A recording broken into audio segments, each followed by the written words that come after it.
പ്രധാനപ്പെട്ട ഒരു വാർത്തയിലേക്ക് ഇനി പോകണത് ആലപ്പുഴയിൽ നിന്നാണ്.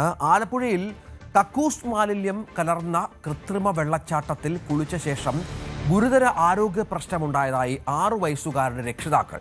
തോട്ടപ്പള്ളി പുളുന്താഴ സ്വദേശി അഞ്ജലി സുബിത്ത് ദമ്പതികളുടെ കുട്ടിയെയാണ് അണുബാധയെ തുടർന്ന് ആശുപത്രിയിൽ പ്രവേശിപ്പിച്ചത്. ഏപ്രിൽ 24-നാണ് കുട്ടിയുമായി കൃത്രിമ വെള്ളച്ചാട്ടമായ വണ്ടർ ഫോൾസിൽ ഇവർ എത്തിയത് എന്നാണ് ഇവർ വ്യക്തമാക്കുന്നത്. ഏതായാലും ഗുരുതരമായ ആരോഗ്യ പ്രശ്നങ്ങളോട് കുട്ടി ഇപ്പോൾ മല്ലിടുകയാണ്.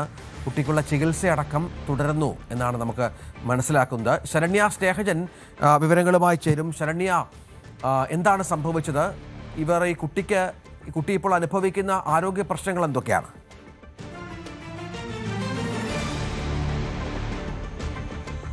രഞ്ജിത്ത്, കഴിഞ്ഞ ദിവസം നമ്മൾ റിപ്പോർട്ട് ചെയ്ത വാർത്തയുമായി ബന്ധപ്പെട്ട്, അതായത് മലിനജലം ഉപയോഗിച്ചാണ് വണ്ടർ ഫോൾസ് എന്ന ഒരു കൃത്രിമ വെള്ളച്ചാട്ടം ഒരുക്കുകയും അതിൽ കക്കൂസ് മാലിന്യത്തിന്റെ അളവ് ഉണ്ടായിരുന്നു എന്നും ന്യൂസ് 18 നടത്തിയ അന്വേഷണത്തിൽ കണ്ടെത്തിയിരുന്നു. അതിന് പിന്നാലെയാണ് ഇപ്പോൾ ഗുരുതരമായ ഒരു ആരോപണവുമായി തോട്ടപ്പള്ളി സ്വദേശിയായ കുടുംബം മുന്നോട്ട് വന്നിരിക്കുന്നത്. തോട്ടപ്പള്ളി പുളുന്താഴം സ്വദേശിയായ അഞ്ജലിയുടെയും സുബിത്തിന്റെയും 6 വയസ്സുകാരനായ കുട്ടിക്കാണ് ഗുരുതര ആരോഗ്യ പ്രശ്നം ഇവിടെ വണ്ടർ ഫോൾസിൽ വന്നതിന് ശേഷം ഉണ്ടായിട്ടുണ്ട് എന്നുള്ളത് അവർ വ്യക്തമാക്കിയത്. അതിൽ പ്രധാനമായി അവർ പറയുന്നത്, കുട്ടി ഏപ്രിൽ 24-ന് ഇവിടെ വണ്ടർ ഫോൾസിൽ എത്തിയിരുന്നു. ഒരുപാട് സമയം, മണിക്കൂറുകളോളം ഈ വെള്ളച്ചാട്ടത്തിൽ ചെലവഴിച്ചു.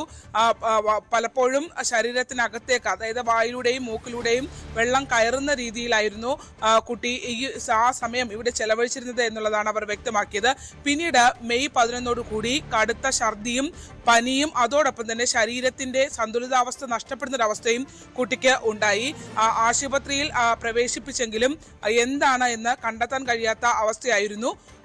പിന്നീട് തിരുവല്ലയിലെ സ്വകാര്യ മെഡിക്കൽ കോളേജ് ആശുപത്രിയിൽ പ്രവേശിപ്പിച്ചപ്പോഴാണ് ഗുരുതരമായ സാഹചര്യം ഉണ്ടായത്. അപ്പോൾ ഇവിടെ പീഡിയാട്രീഷ്യനെ കാണിച്ചപ്പോൾ തന്നെ അവർ ചോദിച്ചത് വെള്ളവും മലിനജലവുമായി കോണ്ടാക്ട് ഉണ്ടായിട്ടുണ്ടോ എന്നുള്ളതായിരുന്നു കുട്ടിയുടെ രക്ഷകർത്താക്കളോട് ചോദിച്ചത്. ഈ കുട്ടിക്ക് ആകെയുള്ള കോണ്ടാക്ട്, അതായത് മത്സ്യത്തൊഴിലാളി കുടുംബമാണ്, ആകെയുള്ള ഒരു കോണ്ടാക്ട് ഇവിടെ എത്തി, അതായത് യാത്രകൾ പോയിട്ടില്ല, മറിച്ച് ഇവിടെയാണ് എന്നുള്ളത് അവർ വ്യക്തമാക്കി. ഉടൻ തന്നെ തുടർ ചികിത്സയ്ക്കായും തുടർ ടെസ്റ്റുകൾക്കുമായും കുട്ടിയെ അയക്കുകയായിരുന്നു.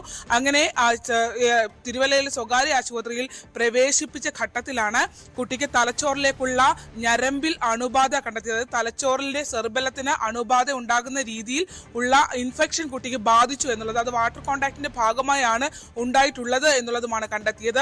2.5 ലക്ഷം രൂപയ്ക്ക് മേലാണ് ആ മത്സ്യത്തൊഴിലാളികളായ നിർധന കുടുംബത്തിന് ചെലവഴിക്കേണ്ടി വന്നത്.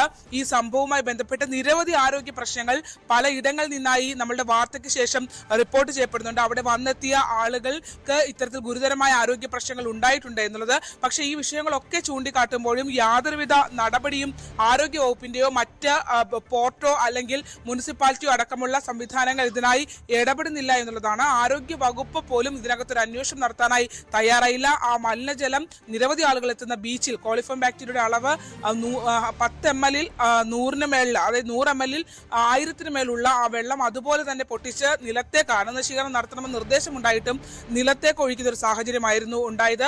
ഇതിനകത്ത് ഒരു ഡെപ്തിലുള്ള ഒരു അന്വേഷണം, അതായത് നമ്മൾ ഇത് സർക്കാരിന്റെ വകുപ്പിനെ കൊണ്ട് തന്നെയാണ്, അതായത് കായൽ ഗവേഷണ കേന്ദ്രവും ഒപ്പം തന്നെ അഗ്രികൾച്ചർ ഡെപ്യൂട്ടി ഡയറക്ടറും ഉൾപ്പെടെയുള്ള സംഘമാണ് ഈ ന്യൂസ് 18 ആവശ്യപ്പെട്ടതിനനുസരിച്ച് വെള്ളം എടുത്ത് പരിശോധിക്കുകയും കോളിഫോം ബാക്ടീരിയ, അതായത് കക്കൂസ് മാലിന്യം കലർന്ന വെള്ളമാണ് ഇത്രയധികം ജനങ്ങളുടെ ശരീരത്തിലേക്ക് അവർ ഉപയോഗിച്ചതെന്ന് കണ്ടെത്തുകയും ചെയ്തിരുന്നു. എന്നാൽ ഇതിന്റെ ആഴങ്ങളിലേക്ക് പോകാനുള്ള, അല്ലെങ്കിൽ ഇത് ഇത്തരത്തിൽ ഈ നഗരസഭയ്ക്കടക്കം വിനോദ നികുതി അടച്ചു, പോർട്ടിന് 30 ലക്ഷം രൂപ കെട്ടിവെച്ചു.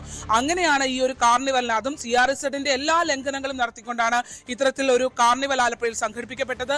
എന്നാൽ അതിനകത്ത് ഇത്രയധികം ഗുരുതര പ്രശ്നങ്ങൾ അടക്കം റിപ്പോർട്ട് ചെയ്യപ്പെട്ടിട്ടും ഒരു അകത്തേക്കൊരു അന്വേഷണത്തിന്, അതായത് ആരോഗ്യ വകുപ്പടക്കം ഇൻക്ലൂഡായ ഒരു അന്വേഷണത്തിലേക്ക് പോകുന്നില്ല എന്നുള്ളത് ശ്രദ്ധേയമാണ്. അത് ആലപ്പുഴയിലെ രാഷ്ട്രീയത്തിന്റെ, അതായത് കോൺഗ്രസ് രാഷ്ട്രീയത്തിൽ നിന്നും അതോടൊപ്പം തന്നെ ഇടത് രാഷ്ട്രീയത്തിൽ നിന്നുമുള്ള ഒരു വിഭാഗത്തിന്റെ ഒരുമിച്ചുള്ള ഇടപെടലിന്റെ ഭാഗമായാണ് ഈ കാർണിവൽ സംഘടിപ്പിക്കപ്പെട്ടത് എന്നുള്ള വിവരങ്ങൾ കൂടി പുറത്തു വരുന്നുണ്ട്. അതിന്റെ അടിസ്ഥാനത്തിൽ നോക്കുകയാണെങ്കിൽ ഗുരുതരമായ പ്രശ്നങ്ങളിലേക്കാണ് ഇത് പോകുന്നത്. കഴിഞ്ഞ ദിവസം ആലപ്പുഴ നഗരസഭയുമായി ബന്ധപ്പെട്ട ഇതിന്റെ നികുതി വെട്ടിപ്പുമായി ബന്ധപ്പെട്ട വലിയ തർക്കങ്ങളും ആരോപണങ്ങളും ഉണ്ടായിരുന്നു. ഇപ്പോൾ ഇപ്പോഴും ആ വലിയ മാലിന്യം ആലപ്പുഴ ബീച്ചിൽ പൊട്ടിച്ച 90 അടി ഉയരമുള്ള ആ ഭിത്തികൾ പൊട്ടിച്ച് താഴെയിട്ടുണ്ടെങ്കിലും അതുമായി ബന്ധപ്പെട്ടുള്ള വലിയ മാലിന്യം ഇപ്പോഴും ആലപ്പുഴ ബീച്ചിൽ കിടക്കുകയാണ്. തീർച്ചയായും പങ്കുവെക്കുന്നത്. ഏതായാലും ഇതുമായി ബന്ധപ്പെട്ട നടപടികൾ ഉണ്ടാകുമെന്ന് പ്രതീക്ഷിക്കാം. നമുക്ക്